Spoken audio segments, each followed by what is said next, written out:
चलिए अगले मैनेजमेंट के साथ जुड़ते हैं, नतीजों पर बातचीत करते हैं।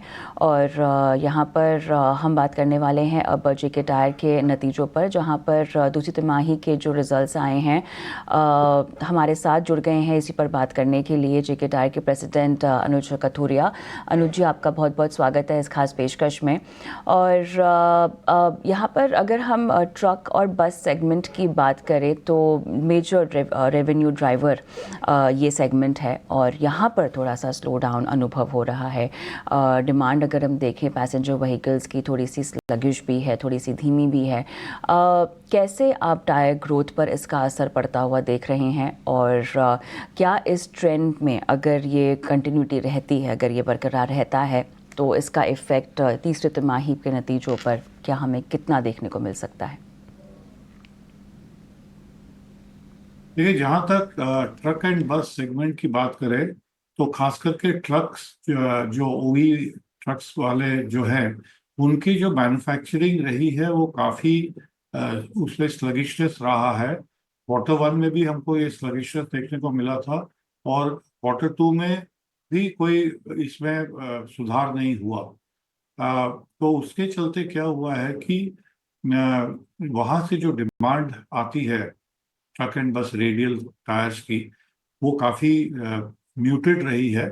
और उसके कारण हमको पता है कि एक तो इंफ्रा में जो काम हो रहे थे वो थोड़े धीमे से हो रहे हैं, पर हमको उम्मीद है कि सेकेंड हाफ में जो हम देख रहे हैं उसमें काफ़ी सुधार होने की उम्मीद रखते हैं हम। और ख़ास करके जो क्वार्टर फोर में हमेशा ओईएम्स की तरफ से डिमांड अच्छी रहती है। और इस बार क्या हुआ कि क्वार्टर टू में थोड़ा जो डिमांड सितंबर में रिकवर होती है वो भी नहीं हो पाई, क्योंकि हमारे जो मॉनसून सीजन थोड़ा एक्सटेंड हो गया था इस बार।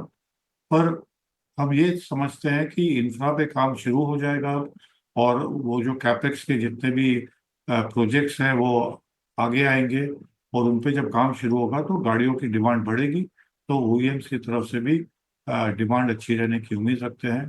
पैसेंजर कार में कुछ पाइपलाइन इन्वेंट्री बिल्डअप हो गई थी डीलरशिप में, बट फेस्टिवल सीजन का जो अक्टूबर के जो नतीजे आए हैं उससे ये पता चलता है कि वहाँ पे सेल अच्छी हुई है।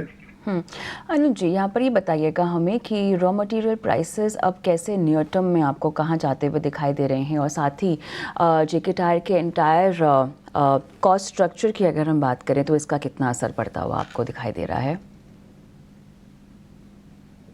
रॉ मटेरियल जो प्राइसेस है वो काफ़ी तेजी से बढ़े थे क्वार्टर वन में, और क्वार्टर टू में और ज़्यादा तेजी आई थी। पर उसमें नेचुरल रबर के प्राइसेस तो खास करके बहुत ज़्यादा बढ़े थे। पर अभी ये अच्छी बात यह है कि अक्टूबर के महीने में हमने देखा कि नेचुरल रबर जो डोमेस्टिक मार्केट में उसमें प्राइस में गिरावट आई है, और अभी वो 200 से नीचे के लेवल पे आ गया है। और हम ये उम्मीद रखते हैं कि आगे भी प्राइस जो डोमेस्टिक नेचुरल रबर की वो इसी लेवल पे रहेगी। क्रूड की बात करें तो क्रूड के प्राइसेस भी अभी उतने वोलेटाइल नहीं है। बीच में और कम हुए थे, अभी थोड़े से बढ़े हैं, बट हमको नहीं लगता है कि इससे ज़्यादा बढ़ेंगे। तो अगर वैसा होता है तो रॉ मटेरियल के जो ओवरऑल जो हमारा बास्केट है, जो क्वार्टर टू में काफ़ी ऊपर चला गया था, और क्वार्टर थ्री में धीरे मतलब धीरे धीरे करके ही नीचे आएगा, पर क्वार्टर फोर में हम ये उम्मीद रखते हैं कि इसमें काफ़ी सुधार होगा, और इससे हमारी जो मार्जिन्स हैं उसमें सुधार भी हो साथ।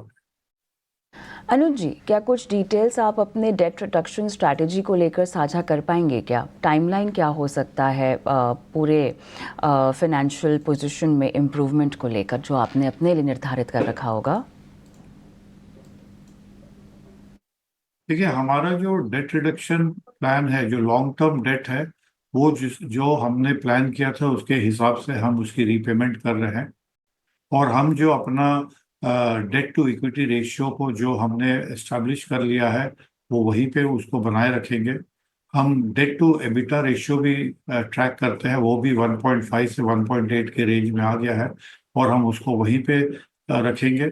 हमारा जो इस क्वार्टर में, क्योंकि हमने कुछ स्ट्रेटेजिक बाइंग की थी रॉ मटेरियल की, उसके चलते थोड़ा सा वर्किंग कैपिटल में इंक्रीज हुआ था, बट दैट इज, वो खाली एक टेम्पररी फिनोमिना है।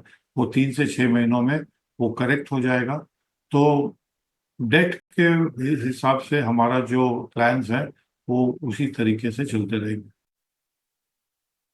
ये बताइएगा, कुछ आउटलुक के बारे में अगर मैं समझना चाहूँ, जहाँ पे स्पेसिफिकली अगर आपके एक्सपोर्ट्स की बात करें तो इसको लेकर क्या आउटलुक है, और इसके साथ साथ ऐसे कौन कौन से एरिया और पॉकेट्स ऑफ ग्रोथ है रीजन वाइज जहाँ पर आपको लगता है कि आने वाले महीनों में, आने वाली तिमाहियों में आपको बेहतर ग्रोथ दिखाई देगी या बेहतर मौके दिखाई देंगे? तो हमारा जो एक्सपोर्ट्स है कंसोलिडेटेड बेसिस पे Q1 में भी अच्छा रहा था, और Q2 में भी हमने 8% का इंक्रीज देखा। तो ये आगे आने वाले क्वार्टर्स में भी हम उम्मीद रखते हैं कि हमारी जो एक्सपोर्ट की जो डिमांड रहेगी, जो हमारे जो मार्केट्स हैं, अमेरिका, नॉर्थ और south America, Europe, middle east, कुछ parts of Africa and south east Asia, हम ये सब कंट्रीज में करीब 100 से ज़्यादा देशों में हमारा जो एक्सपोर्ट्स होता है, हम उम्मीद रखते हैं कि वहाँ पे डिमांड अच्छी रहेगी। Q3 में जनरली कुछ मार्केट्स में ईयर एंड होने के चलते या विंटर सीजन होने के चलते थोड़ा सा स्लो डाउन होता है, बट अभी हमारी ऑर्डर बुक ठीक है, और हम ये उम्मीद रखते हैं कि सेकेंड हाफ भी एक्सपोर्ट्स के लिए एक अच्छा पीरियड रहेगा। अनुज जी, बहुत बहुत धन्यवाद, आपने समय निकाला और तमाम सवालों के जवाब दिए आज। ऑलराइट, गौरांग हमारे साथ बने हुए हैं। गौरांग, जेके टायर के मैनेजमेंट से बातचीत हो रही थी, बताइए आपकी क्या टिप्पणी बनती है मैनेजमेंट की बातचीत सुनकर? कविता, सबसे प्रथम तो अनिवार्य होगा डिस्क्लोजर देना कि जेके टायर पर लंबी अवधि के लिए हमारी खरीदारी की राय है, और लक्ष्यांक के रूप में अगर आपका प्रश्न है कि लंबी अवधि के लक्ष्यांक हमने क्या रखे हैं, तो 470 तक के लक्ष्यांक हमने रखे हैं। देखिए, दिक्कत सिर्फ जेके टायर को ही नहीं है, बाकी अन्य टायर बनाने वाली कंपनियों को भी है। लेकिन जिस प्रकार से आने वाले समय में वाहन उत्पादन करने वाली कंपनियां हैं, नए लॉन्चेस करेगी अलग अलग सेगमेंट में, 2 wheeler, 3 wheeler, 4 wheeler, commercial vehicle और एग्री इक्विपमेंट में, तो जायज है, टायर एक बहुत ही महत्वपूर्ण पुर्जा होता है किसी भी वाहन का। और एक्सपोर्ट मार्केट की भी टिप्पणी अभी हमने मैनेजमेंट से सुनी, तो ये करेक्शन, अगर आपको किसी एक अच्छी ऑटो एंसिलरी टायर कंपनी में निवेश करना है, तो मेरे ख्याल से जेके टायर एक पर्याप्त नाम है। 470 के लक्ष्यांक जैसे मैंने बताया लंबी अवधि। चलिए, 470 का लक्ष्य लंबी अवधि के लिहाज से जेके टायर में बनाया जा सकता है। इसी के साथ शो को समाप्त करने का समय हो गया है। गौरांग, आपका बहुत बहुत धन्यवाद, आपने समय निकाला और तमाम दर्शकों के सवालों के जवाब दिए, उनका मार्गदर्शन भी किया। इसी के साथ